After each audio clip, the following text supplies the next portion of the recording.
বেসরকারি মেডিকেল কলেজের মাধ্যমে জাল নথি জমা দিয়ে অনাবাসী কোটায় ডাক্তারি পড়ার অভিযোগের তদন্তে এবার সক্রিয় হলো এনফোর্সমেন্ট ডিরেক্টরেট এবং রাজ্য জুড়ে তল্লাশি অভিযান, এমনকি ভিন রাজ্যেও অভিযান।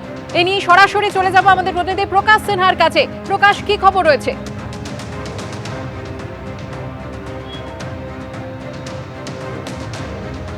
দেখো, আমরা দেখতে পাচ্ছি সকাল থেকেই কিন্তু ইডির ম্যারাথন তল্লাশি অভিযান এবং রাজ্যের একাধিক medical college, private medical college ইডির র্যাডারে।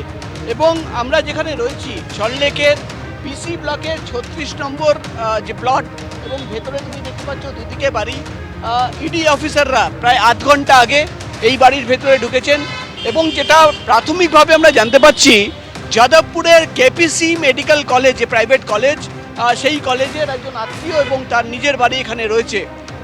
এই বাড়িতেই কিন্তু তল্লাশি অভিযান চালানো হচ্ছে। কিন্তু কেন এই তল্লাশি অভিযান? ইডি সূত্র মারফত আমরা যেটা খবর পাচ্ছি যে এনআরআই কোটা, তোমার মনে থাকবে একটা বিতর্ক উঠেছিল যে এনআরআই কোটাতে যে নথি জমা দিয়ে ডাক্তাররা অ্যাডমিশন নিয়েছিলেন সেখানে কিন্তু প্রচুর জাল নথি পাওয়া গেছে।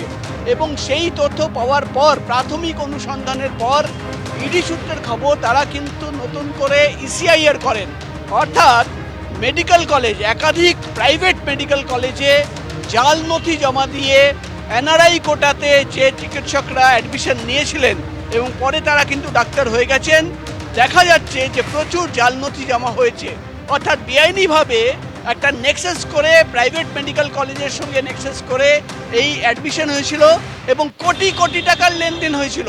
এবং সেই লেনদেন, সেই কোটি কোটি টাকা কিভাবে লেনদেন হয়েছিল, কেন এই এনআরআই কোটাতে জাল নথি জমা দিয়ে অ্যাডমিশন দেওয়া হলো বিভিন্ন মেডিকেল কলেজ, প্রাইভেট মেডিকেল কলেজে, শুধুমাত্র সল্টলেকের এই বাড়িতে নয়, একসঙ্গে তোমাকে বলে দিই, একসঙ্গে কোটিটি জায়গায় ম্যারাথন তল্লাশি অভিযান চলছে রাজ্য জুড়ে। কলকাতা, দুর্গাপুর, বর্ধমান, একাধিক জায়গায় কিন্তু যে প্রাইভেট মেডিকেল কলেজ রয়েছে সেই প্রত্যেকটি জায়গায় ইডি অফিসাররা রয়েছেন।